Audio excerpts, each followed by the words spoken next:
with another veteran entering the NovaCare complex today for his first presser. It goes to show that a positive change of culture can do wonders for the morale of a football team and the players. And Ryan Kerrigan is no exception.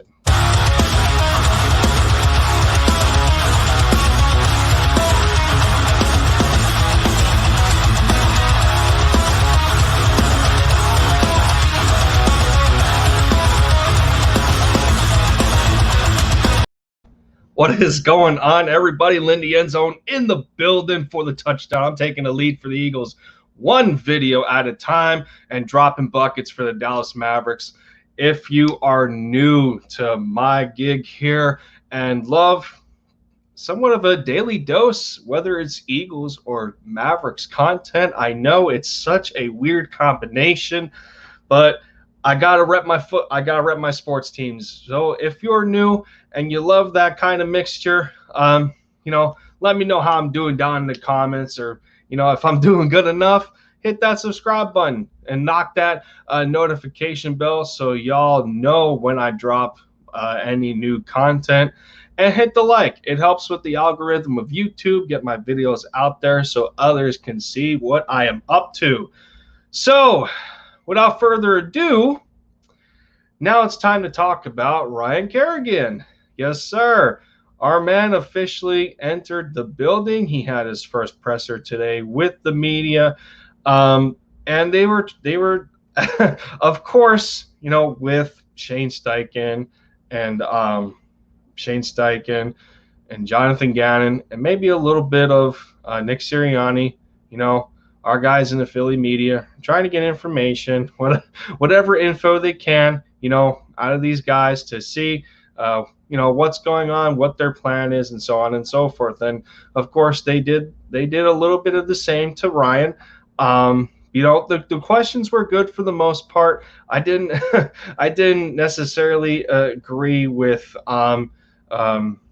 Dave Zangaro's question or John McMullen's because, for one, I feel that they didn't offer anything important or anything that we didn't already know.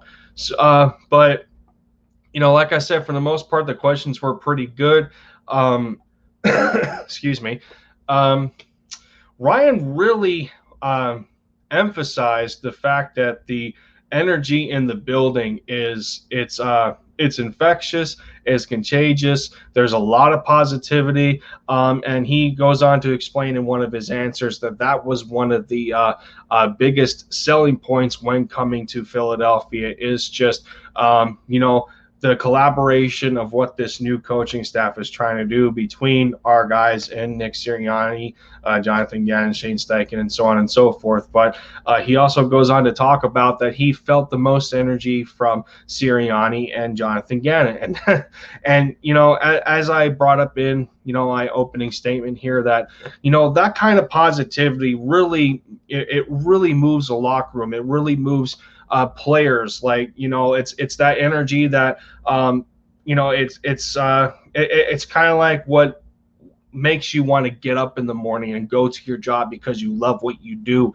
And when that sort of thing is contagious, it rubs off the players in a good way. Like, they're we're happy to be here, and and we want to play for this coach, and we want to win football games for him, because of what he's trying to establish. And that goes a long way. And we can only hope that because this is a new coaching staff, that they carry this forward, for the long run, because we're starting from scratch here. It's not necessarily a rebuild process, it's a retool. And during the retool, we got to make sure that we got the right tools in our toolbox. So I wanted you guys to hear firsthand what some of the answers that Ryan had to say, and we'll go over them a little bit, and just really hone in on the kind of vibes that he got, from some of our new coaches. So we're going to get into that here and hear what he has to say. Do this. Thank you. We'll get started with Les Bowen and then Ed Kratz. Ryan, welcome. So, what role do you expect here? And do you have like a favorite memory from all the Eagles-Washington games you've played in over the years? It's tough to pick one. I mean, been fortunate to have been a part of a lot of great games. I mean, 10 years of playing in Philadelphia, playing Philadelphia back in Washington. I have a lot of good memories. But it's tough to pick just one. But I mean, as far as my role here, I just want to be someone that come on the field and make plays, whether that's in run game, the pass game, whether it's dropping out. I mean, whatever it is. I mean, I just want to be able to make plays for the defense. Do you have a target number of snaps? I don't have a target number of snaps. I just, however many reps I'm on the field, I want to be able to be impactful, make plays, and just do stuff to help the team. So that's one thing that I don't want us to read into too much when he talks about that he doesn't have a set number of snaps. We have to remember that this is one of the reasons that we speculate as to why he left Washington, is the fact that his role continued to diminish over time. And this actually stemmed from 2019 going into 2020. 2019, he was around the 50 percentile range of snaps.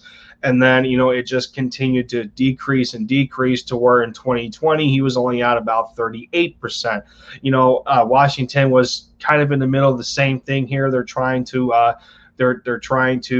inject youth into certain parts of their team. And in this case, it's the defensive line, especially with the number of first-round picks that they have invested along there. You're looking at guys, for instance, like Chase Young and Montez Sweat. And, they're trying to, build something there as like an intimidating defense, under Ron Rivera and defensive coordinator Jack Del Rio. So I don't want us going into this thinking that he's that he's accurate in him stating that he doesn't have a set snap count, like in his opinion. In the back of his mind, let us remember, and again, I want to stress this, that this is one of the reasons why he came to Philly, is that he felt that he was going to have a little bit of a bigger role as opposed to what he did, over the course of time when he is, when he is coming of age and towards the back end of his career. So. Ed Kratz and then Rob Motti. Hey, Ryan, welcome to Philadelphia. I just wanted to ask you why Philadelphia. There were reports the Steelers and Bengals were also very interested. Why did you pick Philly? I think a couple of reasons. I had a really great visit here. The energy in the building, it's hard to really put a finger on, but the energy in the building was just so positive, so good.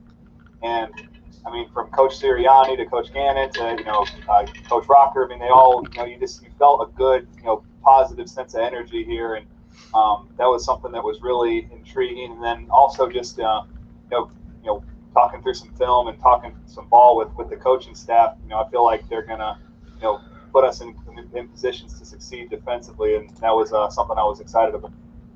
Ooh, hello.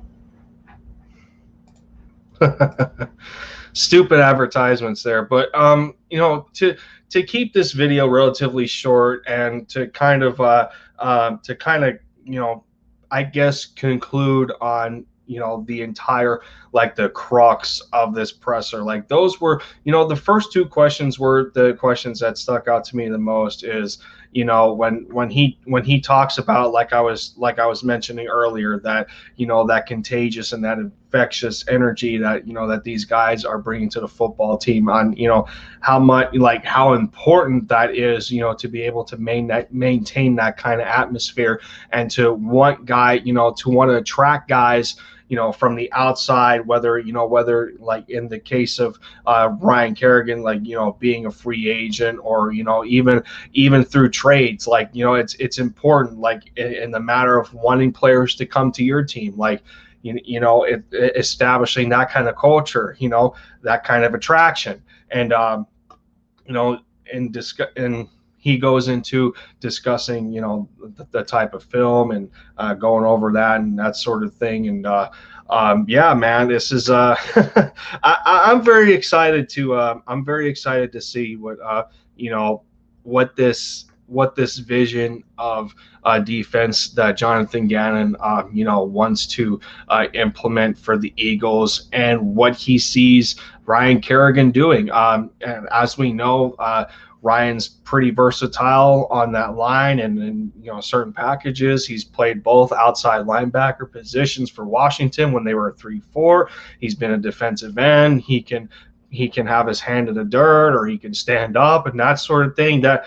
He also he just follows that line. He follows that path of versatility that they're trying to instill with this football team and all that. So again, I'm just very excited on what he is going to bring to the table, and how well he can contribute and be one of the top tier mentors on this football team, along guys like Brandon Graham, along guys like Fletcher Cox, to really bring guys up from this rookie class and bring up some of the guys that are already here. Josh Sweat can surely use that kind of help. Derek Barnett can surely use that kind of help.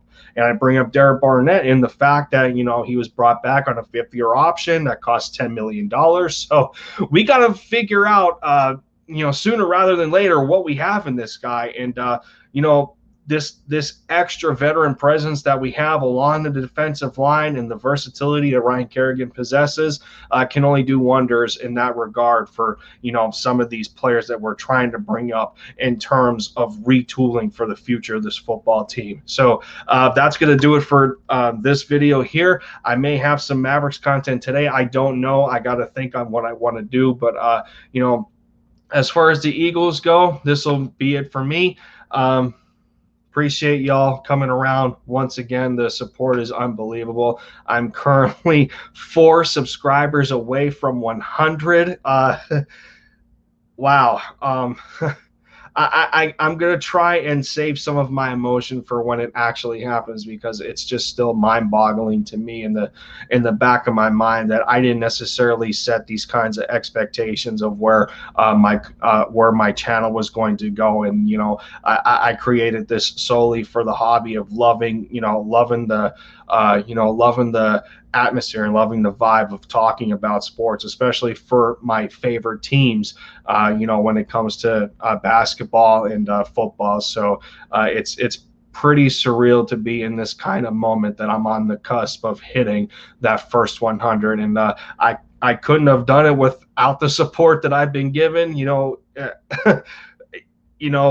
between other content creators and then just my subscribers in general, those that take the time out to watch the content that I put out. It's unbelievable. I'm close to getting choked up here, but I'm not going to do it until I hit it. So I'll probably end up doing a celebratory stream and hanging out with you guys, or doing something. I gotta figure it out. But before this video gets any longer, thank you guys once again. That's going to do it for me. This has been Lindy End Zone. Bleed green, everybody. Hashtag MFFL for all you Mavericks fans out there. Take care of one another, and I'll see you soon.